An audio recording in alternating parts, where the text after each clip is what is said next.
para nosotros, para la Z101, para el gobierno de la mañana, es un verdadero honor, un privilegio tener en esta mesa ya a probablemente la figura más importante, el hombre que más ha creído en que el turismo puede ser lo que es hasta ahora mismo, uno de los principales eslabones de la economía nacional. Cuando usted habla de turismo en la República Dominicana, usted necesariamente tiene que pensar inmediatamente en don Fran Rainieri, a quien damos la bienvenida a esta mesa. Buenos días, don Fran. Muchas gracias, es un placer estar aquí con ustedes.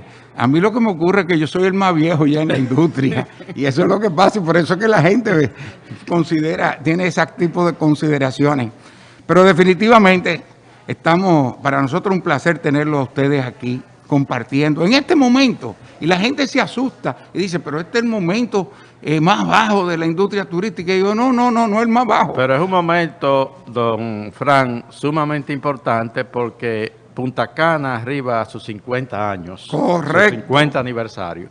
Y a nosotros nos gustaría comenzar esta participación suya con una reflexión. ¿En qué momento, hace 50 años o menos, o más de 50 años, porque hace 50 que usted vino aquí, pero en qué momento usted reflexionó y pensó que en esta zona del país se podía desarrollar algo que llegara hasta lo que hoy tenemos? Miren, yo le voy a decir la verdad, esto fue como cuando tú te enamoras a primera vista. ¿Usted vivía dónde? No, yo era capitaleño. Yo tenía un negocito de tractores y avionetas, de fumigación, junto con unos amigos, Peter Morales, etcétera. Y yo andaba el país entero. Estos americanos, lo convenció un americano que había tomado fotos desde el aire, porque ninguno había llegado aquí. Porque llegar de Higüey aquí se tomaba de 4 a 6 horas en un camión o en un vehículo de doble tracción. De Higüey aquí. De Higüey aquí, por la orilla del mar. Usted tenía que bajar al Macao y tomar por toda la orilla, por la arena, donde daba paso. Porque, por ejemplo, donde está Rocoquí, ahí eso siempre, si la marea subía, eso se unía al mar, sí, y ya tú no podías pasar. Donde está el Hotel Meliá, esa zona de arena gorda, la arena es muy floja y ahí usted se enchivaba casi seguro. Y entonces, y ya cuando llegaba a Punta Los Nidos, que es un poquito más acá, más al este del Hotel Barceló, esa punta conectaba la laguna con el mar. Y entonces desde que yo veía no daba paso tampoco. O sea, esto era realmente... Era una odisea. Era una odisea. Entonces, estos americanos adquirieron esta propiedad. ¿Quiénes eran ellos? Era la época de la bonanza norteamericana. El que tomó las fotos fue al que yo conocí originalmente y lo ayudé, porque un pariente mío me llamó de Puerto Rico y me dijo que ayudara a ese amigo de él que estaba buscando unas tierras para hacer una escuela de marinos mercantes aquí en el país. Un pariente me llama, ¿qué tú haces? Tú colaboras. Yo hablaba inglés, las personas no hablaban español y lo ayudé. Cuando ellos sobrevolaron, no encontraron la tierra que querían para una escuela de marinos mercantes. Pero se sorprendieron de la belleza de las playas dominicanas. Ellos vivían en Puerto Rico y me preguntaron de quién eran estas tierras. Eso es monte, eso está totalmente aislado. Y dice, sí, pero averígüame de quiénes son. Y nosotros contratamos unos abogados que identificaron que esta zona era de 3 sucesiones. Cuando indagamos, ninguno de los 3 de las sucesiones había estado en la propiedad. Era ese título que tú heredas. Y entonces, en ese entonces, vendían el derecho al corte de madera. Desde aquí se sacaba en una época una caoba preciosa y después se usaba la madera para hacer traviesa y se sacaban en goleta para Romana y San Pedro de Macorís desde Juanillo y desde Cabeza de Toro. Así era la historia. Entonces ellos lo que vendían el derecho a alguien, ve y tumba y saca tanta traviesa y tú me das tanto. O sea que cuando nos acercamos a ellos, ellos estaban en disposición de vender la tierra de una vez. El americano se fue para Estados Unidos, no tenía el dinero él, y en una fiesta que Teodoro W. Ted Keel, que había sido asesor del presidente Johnson, del presidente Kennedy, tenía una de las firmas de abogados más grandes de Nueva York, fue el gran mediador laboral de los años 50, 60, 70, 80 y hasta los 90. Todas las grandes huelgas de Estados Unidos, él era que las resolvía.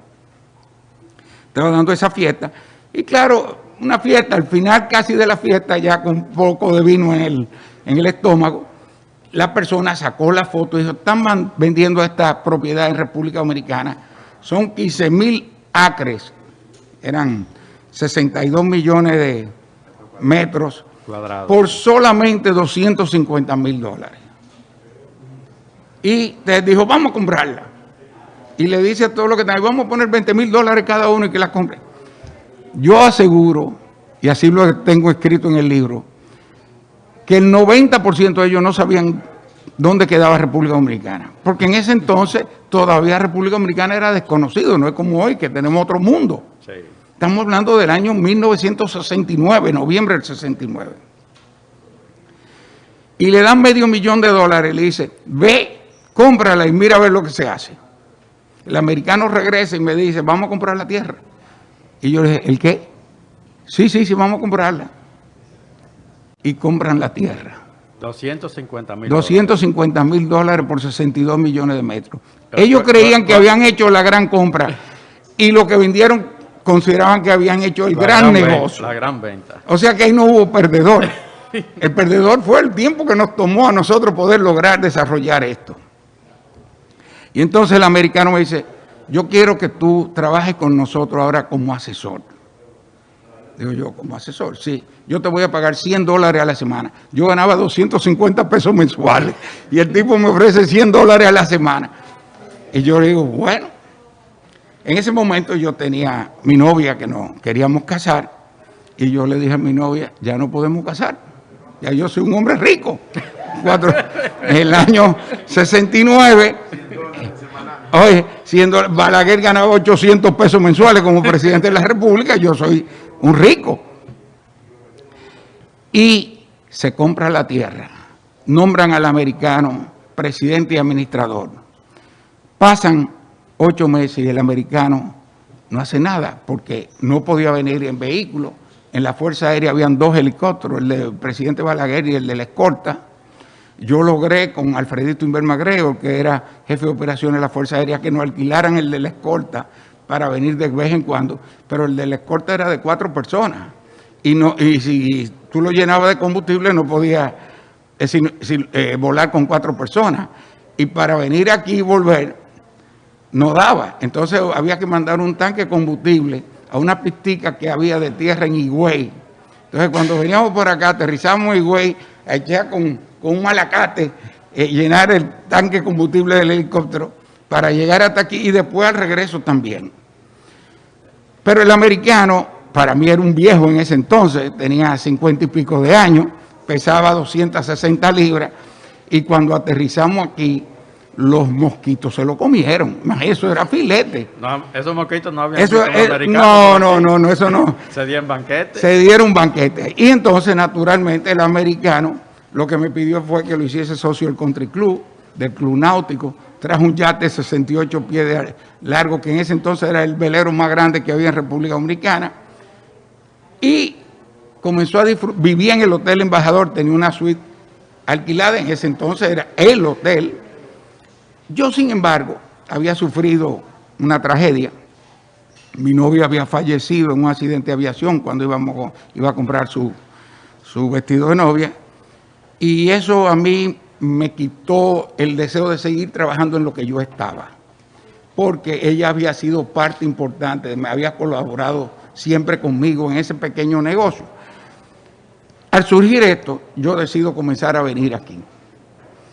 Y como nosotros en el negocio de tractores le trabajábamos a Central Romana, que en ese entonces estaba ampliando lo que es Baigua, pues yo desde aquí, desde el mismo Higüey, me quedaba más cerca y comencé a venir. Y me comencé a dar cuenta y a recordar que cuando yo me tuve que quedar fuera cuando jovencito, porque mi familia estaba contra Trujillo, yo vi cuando Cuba cerró cómo Puerto Rico comenzó a subir y comenzaron a construir hoteles. Y ahí a mí me vino, yo tenía 24 años, pero comencé a pensar, mira todas las cosas que se pueden hacer. Si los puertorriqueños lo hicieron, ¿por qué nosotros no? Naturalmente en este país nadie pensaba en turismo. El país era de azúcar. Eso nada más estaba en la café y cacao. En la cabeza de Ángel Miolán. Exacto. Bueno, don Ángel llegó ese año.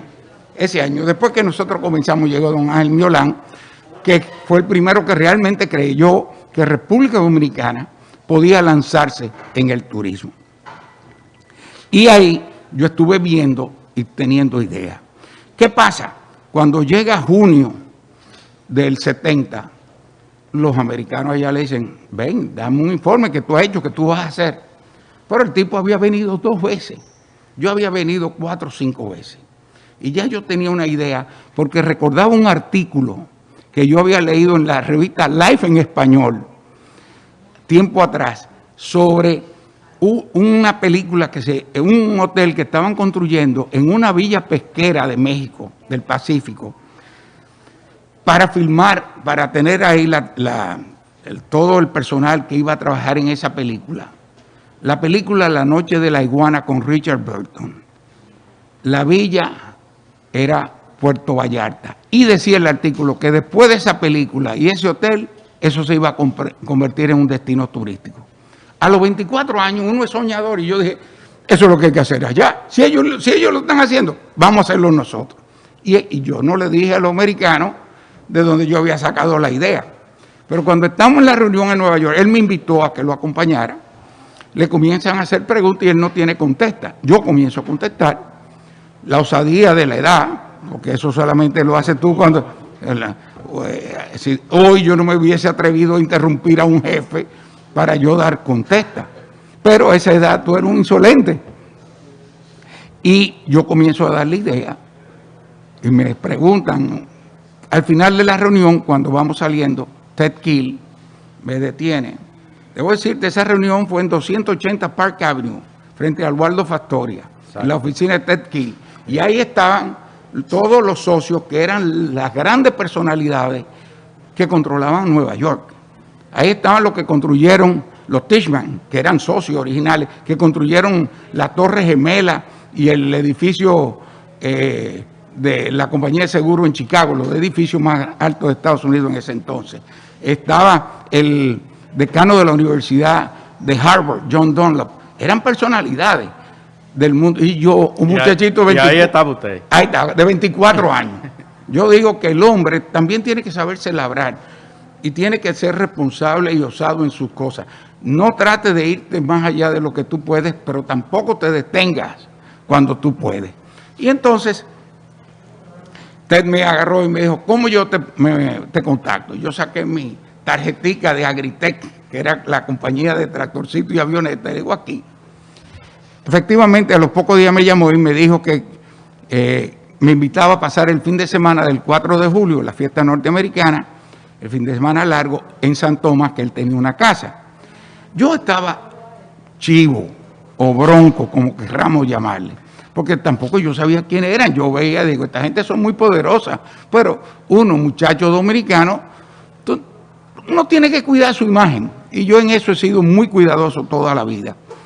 Y entonces yo le dije, no, yo el fin de semana no, yo puedo ir el sábado. En eso entonces Caribe era la línea que conectaba con Puerto Rico y tenía vuelos de Santo Domingo a San Juan y muchísimo de San Juan a San Tomás. Entonces yo me fui por la mañana temprano y estaba a las 10 de la mañana allá, ellos me esperaron, él me esperó con otro personaje que se llamaba Lane Kirkland. En ese entonces, en los Estados Unidos, habían 4 grandes poderes. El gobierno norteamericano, la Cámara Americana de Comercio de los Estados Unidos, el Congreso norteamericano y los sindicatos, liderados por la FLCIO, que tenía 14 millones de miembros. Lane Kirkland era el número 2 del FLCIO. Entonces, nos sentamos a hablar y ellos comenzaron a preguntarme sobre qué yo haría. Y yo le digo, mire, lo primero que hay que hacer es comprar un tractor. Y con ese tractor abrir un camino. Porque hoy tú no te puedes tomar 6 horas, de 4 a 6 horas, de Higüey allá. Nadie va a ir. Y no hay como llevar una patana de bloc o un tanquero de combustible para montar una planta eléctrica. Entonces, ok, ¿cuánto vale un tractor? Nunca se me olvida, 48,000 pesos. Todavía lo tengo frente a mi oficina y está como símbolo de cómo se inició esto. Tengo que comprar un camioncito. Digo, y si lo voy a comprar de la misma marca para que me salga más barato, o sea, comprar las dos cosas, era una venta grande en esa época. Digo, tercero, hay que construir una cabañita para poder pernoctar ahí, un hotelito de 20 habitaciones. Ya yo había visto unas cabañitas que un primo mío, el arquitecto José Horacio Marrancini, Sancocho, había hecho de 2 habitaciones en la avenida Independencia, y la había construido hacía como 6 meses, y me había dicho cuánto costaban. Y yo tenía eso, digo, eso es lo que hay que hacer ahí. Y una casa club y una pista de tierra que yo sabía cómo se hacían porque nosotros éramos fumigadores. Entonces, todas esas pistas, la de Mao, la de Paigual, la del Ingenio Consuelo, yo la conocía. Y yo sabía cómo se hacían, que eso era el dedo en la boca, la brisa viene de ahí, hazme un claro de tantos metros, normalmente 800 a 1000 metros, y después tú con un tractor y un rodillo le tiraba caliche y se acabó. Y yo le digo que eso es lo que hay que hacer. Me dicen, ¿cuánto cuesta? Yo le digo más o menos cuánto yo estimo. Cuando termina la reunión, me dice Ted Gill, ¿cuánto tú ganas?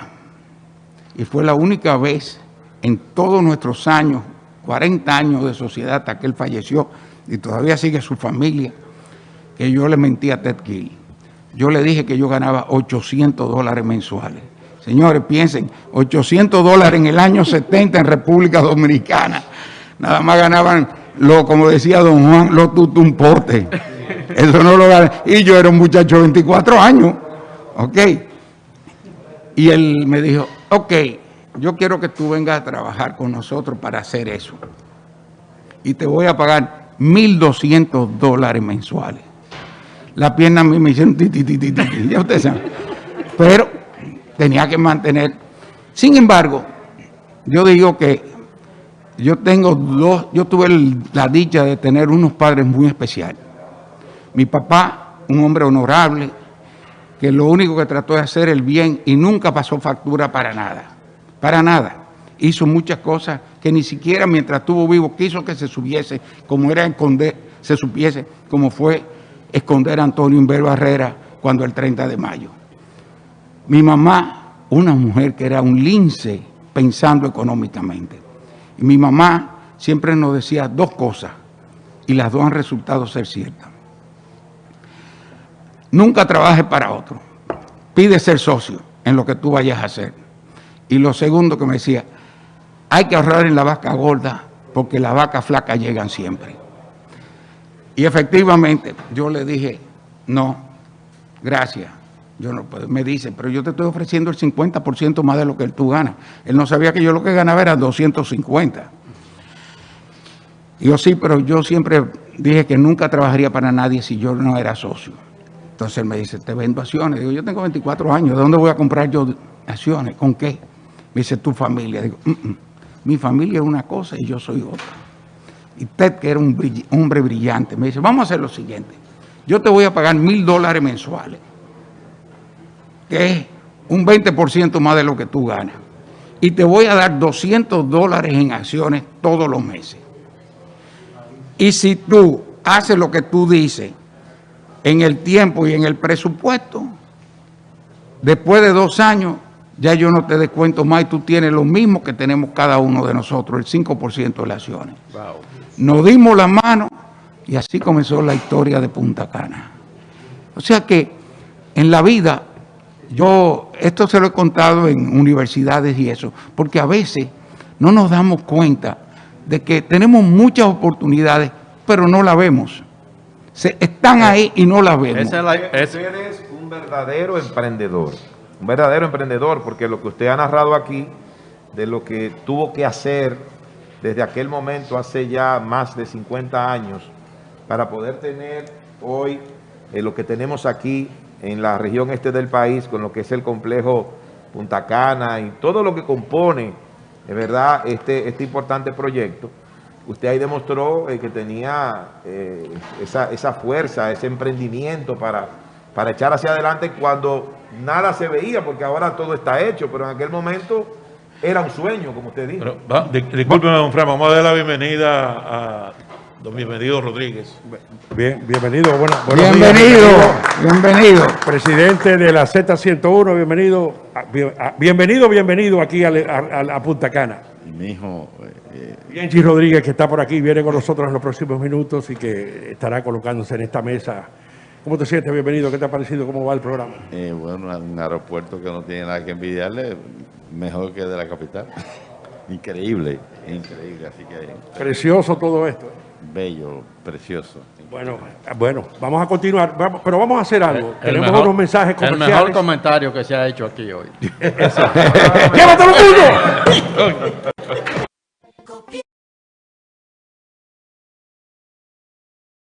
Nayib Chae de Calderón y Villaverde. Adelante, Nayib. Gracias, señor director. Luego de esa interesante introducción y esa parte de la historia que nos contara don Fran Rainieri de cómo surgió este hermoso proyecto que hoy es el Grupo Punta Cana. La gente se imagina allí que esto comenzó con una gran inversión y que este empresario de hoy ha sido rico siempre. No, empezó poco a poco, como decía, un gran emprendedor. Nos gustaría saber que usted nos hablara un poquito, don Fran, de lo que es el Grupo Punta Cana en el día de hoy y lo que significa el impacto económico que tiene este grupo en toda esta región del país. Bueno, yo creo que lo más importante es que donde no había nada, el Grupo Punta Cana tuvo la osadía de comenzarlo. Cuando comenzamos en toda esta región, el bosque llegaba hasta la orilla del mar. Hicimos las primeras cabañitas. Tuvimos la visión para darnos cuenta que con ese pequeño hotel de 24 habitaciones no íbamos a poder avanzar. Y nos fuimos a París a convencer al Club Mediterráneo de hacer una sociedad. ¿Por qué? Porque el Club Mediterráneo tenía un nombre internacional. Y le prometimos todo. Ellos nos dijeron, pero no hay carretera, se la hacemos. No hay aeropuerto, no se preocupe, no hay acueducto. Hablando medias verdades.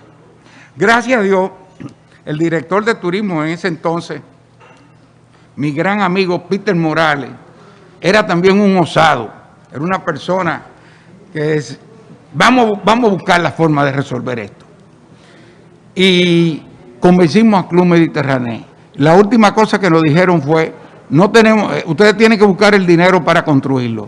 No me olvido, eran $7 millones que valía la construcción. Y ¿de dónde yo saco 7 millones de euros? Yo no tenía un centavo.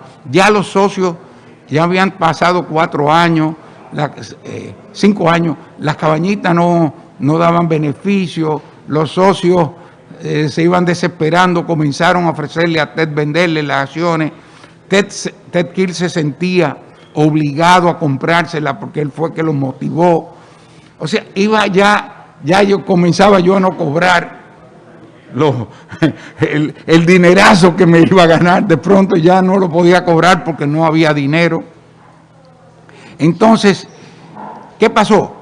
Pues ahí tuvimos que ser hábiles. Y una vez más, en ese entonces, el Banco Central de la República Dominicana no permitía que tú sacaras más del 18% a la empresa extranjera de lo que ellos habían invertido. O sea, si Colgate había invertido $1 millón, podía sacar $180,000 al año. Pero ¿qué pasa? Los beneficios eran mayor que eso. Y ese dinero lo tenían que dejar aquí en un banco haciendo nada. Eso estaba creando inflación, porque los bancos eran muy conservadores. ¿A quién le prestaba el dinero? A los comerciantes que traían su mercancía, la compraban a $2, la vendían a $4 y los cuartos estaban seguros. No se lo prestaban a un agricultor ni a un industrial, muy pocos industriales, no había turismo. Entonces era un círculo donde ese dinero lo que se convertía era en generador, en buscador de dólares para importar, y con eso venía la inflación. Y a nosotros se nos ocurrió que ese dinero había que usarlo para invertirlo en construcción de generadores de divisas y que se podía usar para construir un hotel que iba a generar la divisa y entonces el país va a tener un mayor flujo de divisas. Fernando Periche era el gobernador del Banco Central y con Manuel José Cabral, que era el segundo, yo fui y le hablé de la idea y le gustó.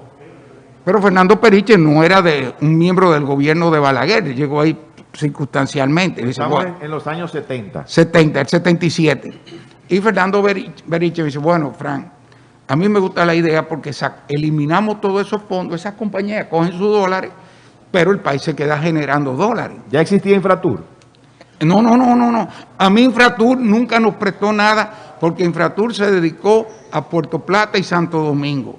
A nosotros nos excluyeron. Nosotros éramos mal vistos. ¿Por qué tú estás allá? Vete para Puerto Plata. Y yo no, porque aquí que yo quiero hacer. Por las circunstancias que fuese, yo tenía mi idea. Claro. Entonces, ¿qué pasó? Que me dijo, ve donde Fernando Álvarez Bogar, que era secretario de Finanzas. Yo fui donde Fernandito, gracias a Dios, su segundo era Eduardo Latorre, mi primo. Le expliqué a Eduardo, Fernando es una persona que entendía entiende, porque escribe todavía muchos artículos interesantes sobre inversiones, y lo convencí también, pero me dijo, pero mira, Frank, eso no es el Banco Central ni yo, eso es Balaguer, tú tienes que hablar con Balaguer. Y entonces digo yo, bueno, imagínate, yo un muchacho, le pido una cita a Balaguer y me la dio. Yo debo decir una cosa, y lo confieso públicamente, yo nunca voté por Balaguer, ni yo soy muy respetuoso del derecho de todo el mundo, pero yo venía de una familia antitrujillista, entonces se me hacía muy difícil votar por Joaquín Balaguer. Sin embargo, Balaguer vino en la inauguración de Mis Cabañitas en 1971, que era el día que yo cumplí 26 años de edad, y él vino. Y yo le pedí una cita y me la daba. Es increíble. Yo, un muchacho, yo no representaba grupo económico, yo no tenía ligazón política, nada de eso, pero él a mí me distinguía con esos detalles. Y entonces yo fui donde Joaquín Balaguer. Digo, mire, presidente, yo le vengo a plantear algo. Y él se sonríe, con esa sonrisa, cuando él está de buena, contento. Y ya me contaron que usted tiene una iniciativa. Y entonces le conté, y me dijo, bueno, pues yo estoy de acuerdo. Y conseguimos con la Texaco, la Colgate y la Sinclair, que era una compañía de combustible que después se fue del país, los 7 millones de dólares para financiar el Club Mediterráneo. Lo que se llamó después, porque poco tiempo después comenzaron a hacer ese tipo de inversión a nivel mundial, un Debt Equity Swap. Pues el primer Debt Equity Swap se hizo aquí en República Dominicana en el año 77. Que el Club Mediterráneo lo que trajo aquí fue el nombre, la franquicia, la inversión la hicieron ustedes localmente. No, éramos socios. No. Club Med, sí, pero ellos pusieron la garantía, porque había que garantizarle a esas 3 empresas que se le iban a pagar sus cuartos en Estados Unidos. Claro. Naturalmente, se le cogieron los cuartos. Ellos necesitaban el dinero. Hicimos una operación donde todo el mundo ganó, porque ellos querían su dinero en dólares allá. Y lo querían sacar. Exactamente. El Banco Central lo que quería era algo que generara dólares. Nosotros, Club Mediterráneo, se comprometió. Yo era socio y presidente, el primer presidente de Newco, que era como se llamaba la compañía, o se llama todavía, de Club Med. Nosotros le garantizamos al Banco Central que íbamos a entregarle al Banco Central $20 por noche por pasajeros que vinieran al hotel. Y que la deuda era una deuda de Club Mediterráneo Internacional. Naturalmente, a los que nos prestaron el dinero, dijimos, los primeros 3 años no te pagamos nada, ni intereses ni amortización. Y a partir del tercer año, hasta el séptimo, que cuando te vamos a pagar el 2% de interés solamente. Pero para ello, para todo era bueno. Y se usó, fíjense cómo cuando la gente imagina más, que es el tema de los 50 años de nosotros, tú puedes lograr muchas cosas, porque lo que hay que buscar la forma de construir, no de socavar, ni imitar, no, busca cosas que puedan ser productivas y constructivas, crea. Y eso es lo que tenemos que ser los empresarios, creadores de nuevas ideas, de nuevas experiencias, de nuevos formatos en todo esto. Pues así comenzó el Club Mediterráneo. Pero teníamos entonces el Club Mediterráneo, y yo tengo una anécdota que si hay tiempo la puedo narrar, de la carretera hacia acá. Bueno, no había carretera, y el Club me dice, ¿y cómo vamos a llegar? O sea, lo que había era el camino por la orilla del mar, pero naturalmente por ahí tú no podías traer las patanas de bloc para construir el Club Med, ni el concreto, una odisea. Entonces, yo le explico al presidente Balaguer que la distancia de donde había un camino vecinal, que era en la finca de la familia Menéndez, don Fidel Méndez, hasta Punta Cana eran 30 kilómetros, y que es un camino vecinal que no requería ningún puente, y que apenas había un farallón que había que romper, y que en la Fuerza Armada a ese entonces quedaba toda esa dinamita de la época de Trujillo, que ya se estaba poniendo vieja y que la podían usar, o sea que no le costaba nada al Estado hacer ese bajante. Balaguer me dice, bueno, pues si es eso, yo estoy de acuerdo, porque ya Balaguer está viendo que el Club Mediterráneo va en serio. Yo llevé a Fernando Periche y a Manuel José a Cancún a ver el Club Mediterráneo de Cancún. Está viendo que hay una seriedad en el proyecto, y me dice, le voy a dar instrucciones a Obras Públicas. Pasan 2 meses y no pasa nada, y el tercer mes yo le pido una cita a Balaguer, y él me la da, y yo llego y le digo, presidente, no han comenzado la carretera y nosotros queremos comenzar la construcción, y usted necesita enseñar algo aquí en el este de importancia.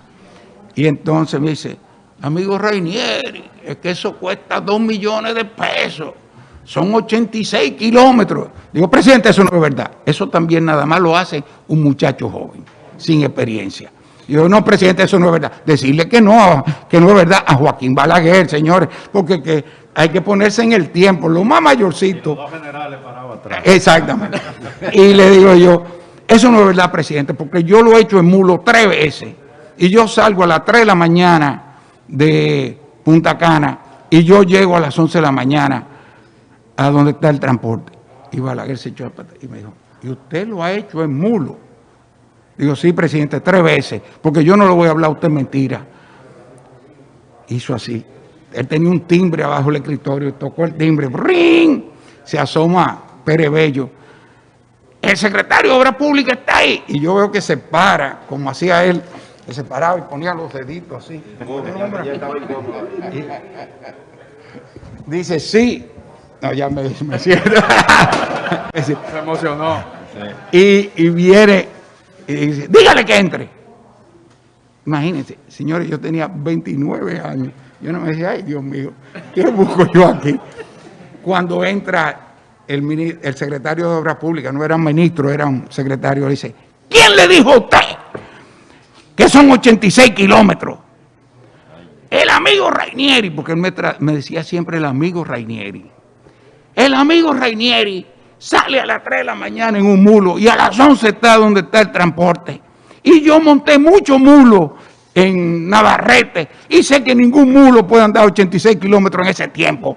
¿Quién le dijo a usted? Entonces el secretario de Obras Públicas dice, en gabinete. ¿Qué gabinete ni gabinete? No, que los ingenieros en gabinete. Que no quiero que me hable de gabinete. Váyase mañana, móntese en un mulo con Rainieri y haga el camino. Me imagino que usted... Yo lo tengo narrado eso en la historia de ¿Quién era el Punta Cana. secretario de la No, República de entonces? yo lo recuerdo. Tú Ahora, sabes que a mí no me Lo gusta. que yo sí me imagino Pero ahora... en el libro me imagino que está, porque... No, yo no pongo los no. Yo he tratado en mi vida de no hacerle daño a nadie. No, pero... Y el que quiera va a averiguar porque va a ver el año y va a ver el curioso, Yo lo va a lo voy a averiguar. investigar. Pero que sí me no hay imagi- necesidad. Lo que sí me Y era- imagino que usted terminó siendo balaguerista. ¿Eh? Usted terminó siendo balaguerista. No, Balaguer en el 86, yo era presidente de la Cámara Americana de Comercio y fue la primera vez que se organizaron los almuerzos con los candidatos. Y esa fue una idea que tuvimos ese año en mi presidencia y naturalmente el presidente Balaguer fue.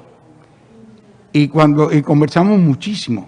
Y él sabía todo lo que había ocurrido Sí. después de esas cosas que yo estaba tratando de llevar. Ya teníamos el Club Med, ya había comenzado Barceló, ya el aeropuerto estaba operando y conversamos muchísimo.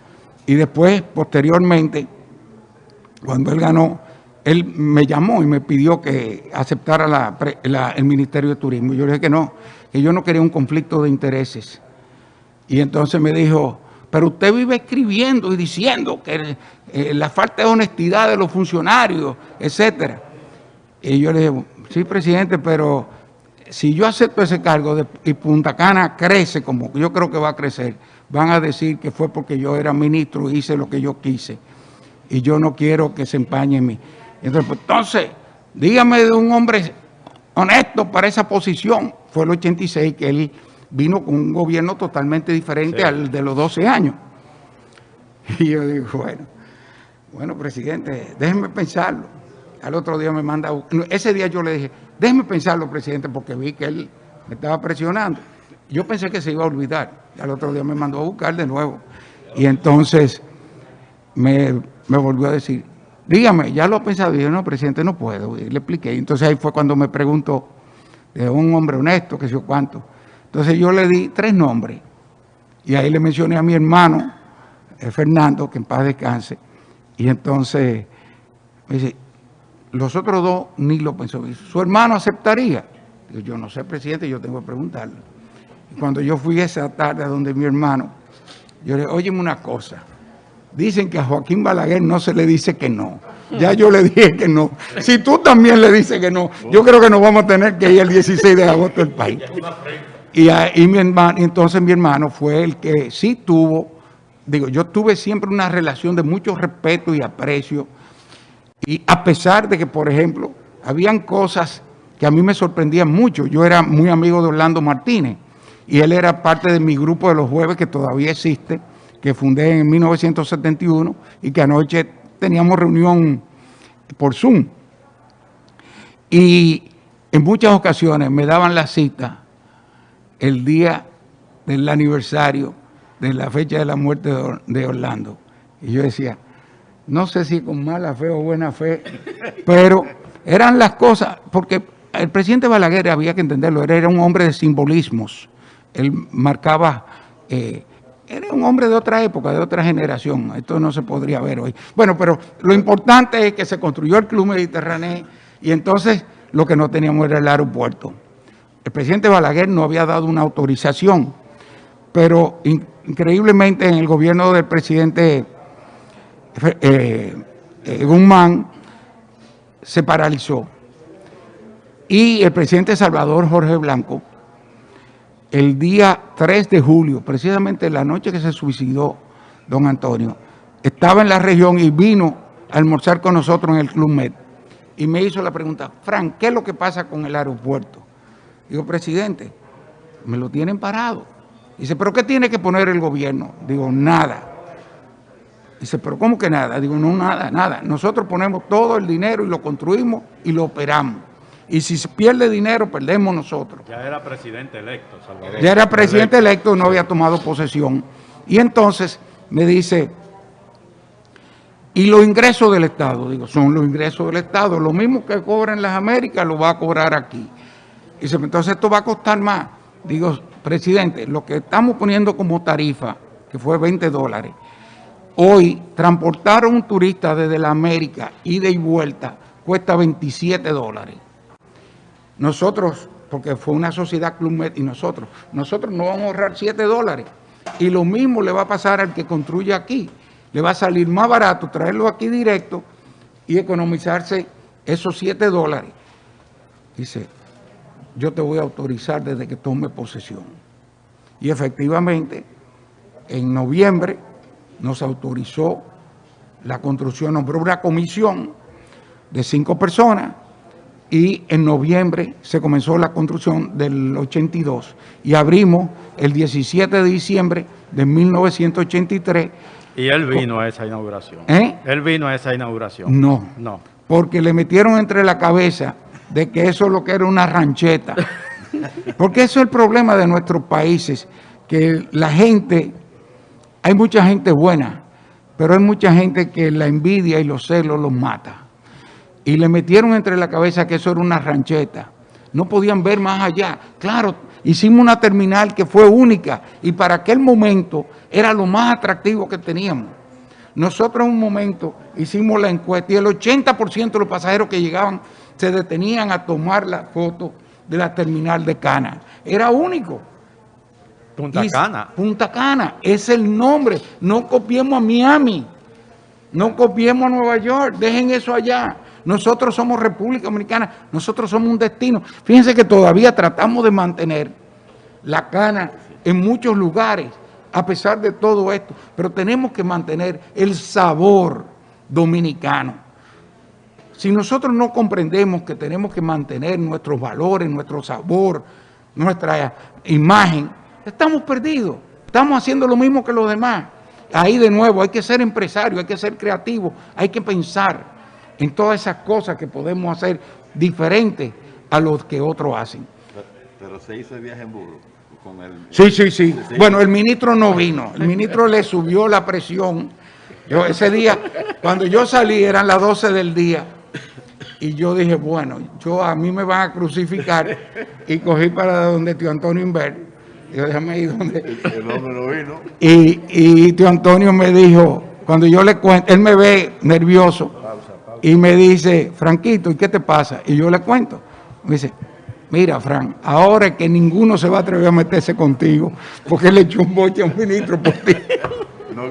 Bueno, vamos a una pausa, vamos a los estudios con Cundo Camarena y luego continuamos con este programa especial desde aquí, desde Punta Cana, el Aeropuerto Internacional de Punta Cana, con todos estos datos interesantes que nos ha estado dando don Frank Rainieri para todos nosotros y para todo el país.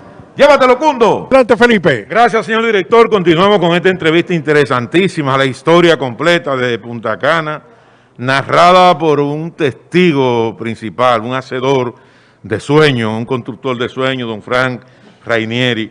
Y nos gustaría, don Frank, conocer de usted, porque Punta Cana la gente lo entiende o lo ve solamente como una empresa turística. Cuando hablamos de Punta Cana, lo vemos solamente como el concepto de hotel y lo vemos con el concepto estrictamente también de empresa aérea. Pero Punta Cana es más allá de eso. Cuéntenos sobre cuáles son las demás empresas, los demás servicios en los que está involucrado directamente este grupo Punta Cana. Yo siempre he dicho que el hombre y sus circunstancias. Cuando nosotros comenzamos Punta Cana, comenzamos y aquí no había nada. Y eso nos obligó a tener que incursionar en todo tipo de otra actividad. Por ejemplo, ya en 1971 nosotros tuvimos que hacer una escuelita porque en toda la región no había escuela. Y ahí poderle dar a los niños, a 12 niños, el pan de la educación. Y eso se ha traducido que a través de nuestra historia ya hoy tenemos 3 grandes colegios, el Punta Cana International School, un colegio totalmente bilingüe, el Politécnico Annie Ted Gill, nombre de nuestro socio y su esposa, en Verón, que es el único politécnico en la zona, y ahora el Centro Educativo Caracolí, donde estamos haciendo el residencial de viviendas sociales, y ya tenemos más de 1000 viviendas construidas para que toda la gente pueda tener acceso a la educación. Asimismo, eso mismo nos obligó a construir las primeras casitas para los empleados, 7 casitas de tabla de palma y con techo de zinc y algunas de cana. Hoy estamos con las viviendas sociales, que son una parte importante de nuestra empresa. Pero asimismo tuvimos que hacer el primer acueducto porque no había agua y tuvimos que entonces montar nuestra primera planta energética. Todo eso nos llevó a que, sin quererlo, tuvimos que diversificar nuestra empresa y participar en áreas que jamás soñábamos. Por eso tenemos una compañía eléctrica. Aquí las redes de la República Dominicana nunca llegaron. Y la gente de aquí dice gracias a Dios, porque aquí no tenemos apagones. Y creo que el año pasado, en el año entero, acumulamos 30 minutos de apagones, que fueron 3 apagones producidos por algún impacto de un vehículo a un poste de luz y cosas así. Entonces, la gente aquí dice, no, dejen la CDE allá, aquí estamos más tranquilos. El agua potable sigue siendo una empresa de nosotros y el agua aquí ustedes pueden ir a cualquier vivienda y todo el mundo tiene su agua potable con presión y sana. Entonces, hemos tenido que incursionar en tantas cosas, pero también así en lo social. No habían centros médicos para la gente. Entonces tuvimos que hacer el gobierno había construido un centro, pero estaba cerrado hacía 7 años. Hicimos una alianza público-privada con el Ministerio de Salud y la Universidad de Beacon de Virginia, y juntos tenemos un centro que atiende a miles de ciudadanos. Eso nos llevó a ver que no había atención para los niños, e hicimos el Centro Pediátrico Oscar de la Renta en honor a TED, que es también una alianza, en este caso, no solamente con el Ministerio de Salud, con Beacon, sino también con Akron Children's Hospital, que es el hospital de niños más importante del estado de Ohio, y que el año pasado atendimos 150,000 personas en estos centros. Entonces, una cosa nos fue llevando a la otra, en negocio, pero también en responsabilidad social y responsabilidad ambiental. Yo quiero, antes de pasar a Julieta Tejada, informar que damos la bienvenida a don Fran Rainieri, hijo, y a doña Aide Curec de Rainieri, que se unen también a este equipo de trabajo. ¿Y por qué que doña Aide? Tú me dejas Aide mejor. Dile a don Fran Elías, hijo. Así que bienvenido a la familia Rainieri que se incorporan con nosotros a este gran programa especial de este 50 aniversario del Grupo Punta Cana. Adelante, Julieta. Gracias, Felipe. Don Fran, evidentemente que el impacto que ha tenido el Grupo Punta Cana en toda la región ha sido sumamente importante. Vemos cómo ha impactado en lo social, en lo económico, y además la conversación con usted deja una gran enseñanza, sobre todo para las personas que tienen ilusiones, sueños, que quieren alcanzar cosas y que de repente sienten que tienen muchos obstáculos.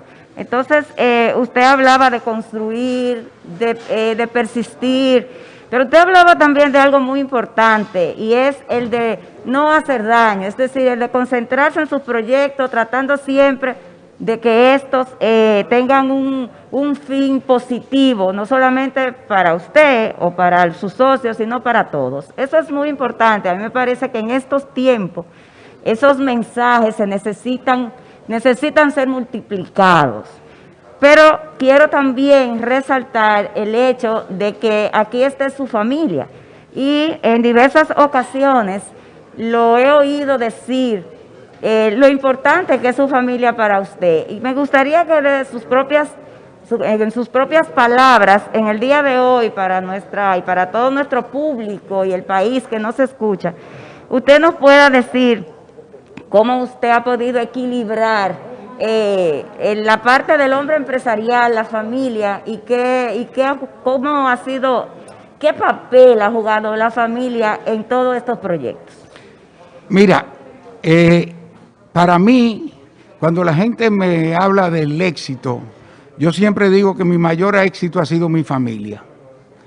Aide y yo tenemos 47 años de casado.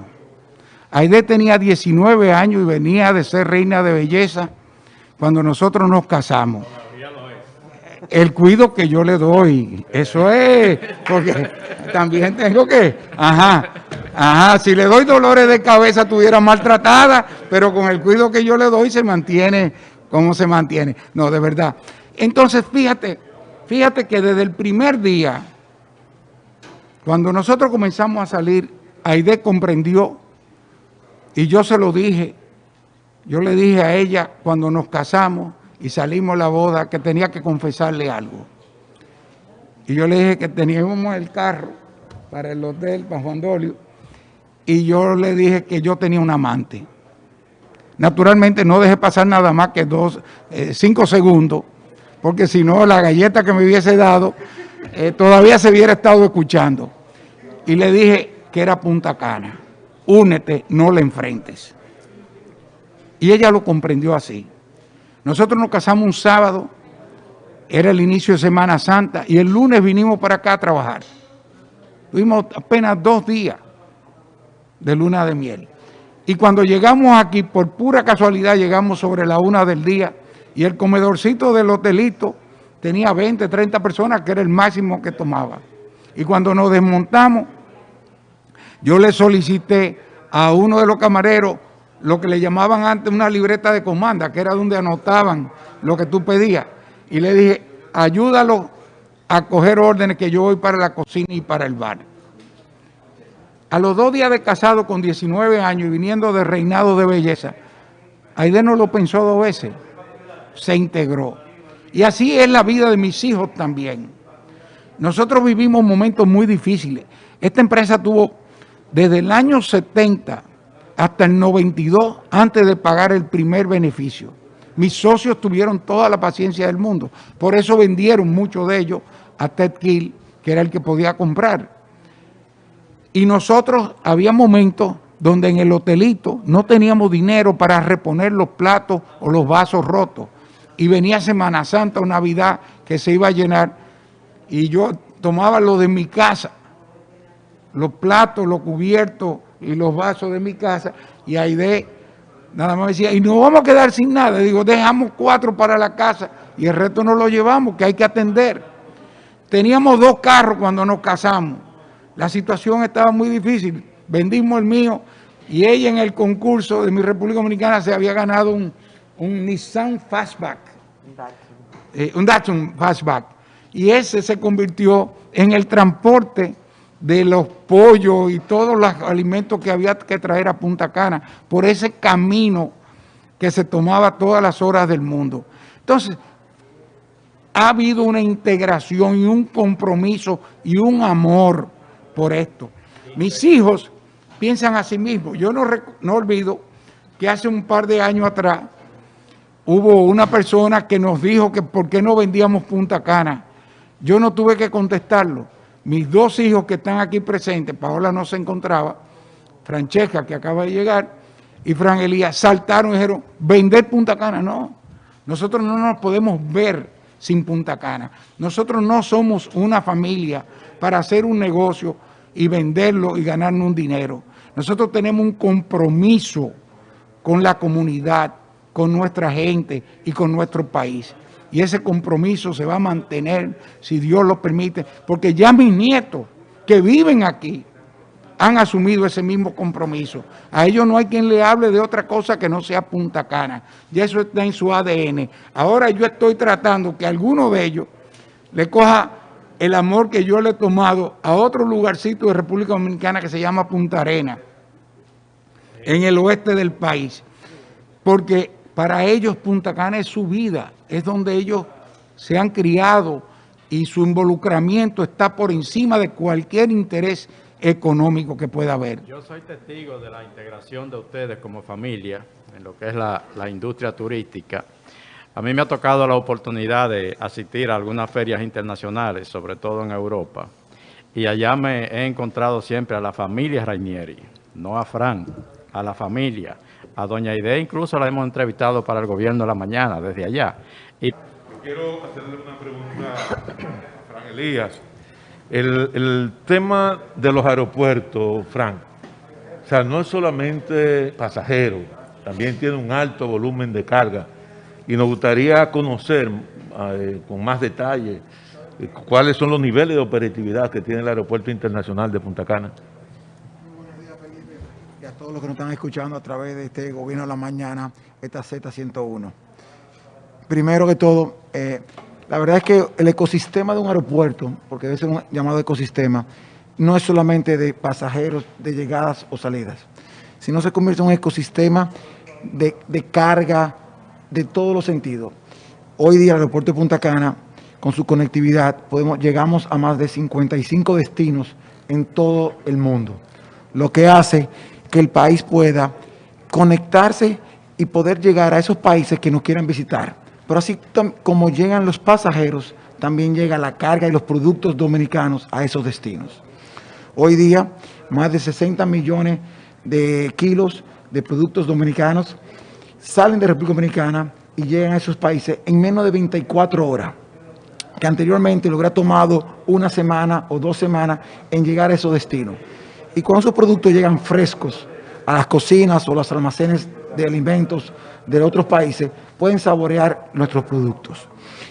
Nosotros estamos trabajando fuertemente ahora en un nuevo proyecto, que es un centro logístico de carga para poder conectar ya no solamente con los vuelos de pasajeros, sino también traer aviones de carga al aeropuerto de Punta Cana para conectar con el mundo todos los productos dominicanos.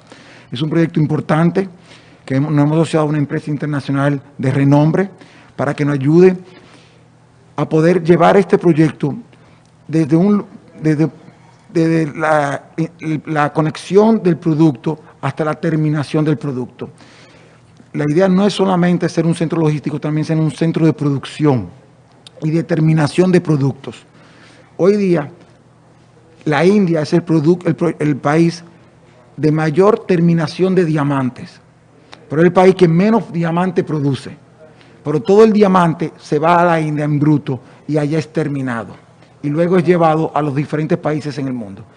Cosas como esa es la que queremos traer a la República Dominicana, en donde otros productos se han terminado aquí y de aquí exportado al mundo completo, para también dar mayor capacidad a nuestra mano de obra dominicana para tener mejores ingresos y poder a nuestro país ayudarlo a seguir creciendo. Ya hay algunos productos identificados en el mundo. Sí. Háblanos un poco de lo que se está haciendo y de la proyección hasta ahora. Mira, es un proyecto que todavía está comenzando.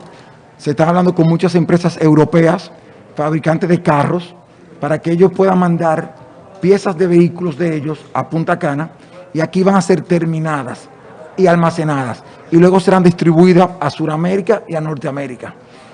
La idea es ser un centro que ellos sean no solamente logísticos, sino también de terminación. Por ejemplo, también estamos trabajando con empresas tecnológicas, en donde ellos entienden que el producto tecnológico lo llevan a un punto y de ahí prefieren terminarlo aquí en Punta Cana y después ser repatriado a otros destinos del mundo.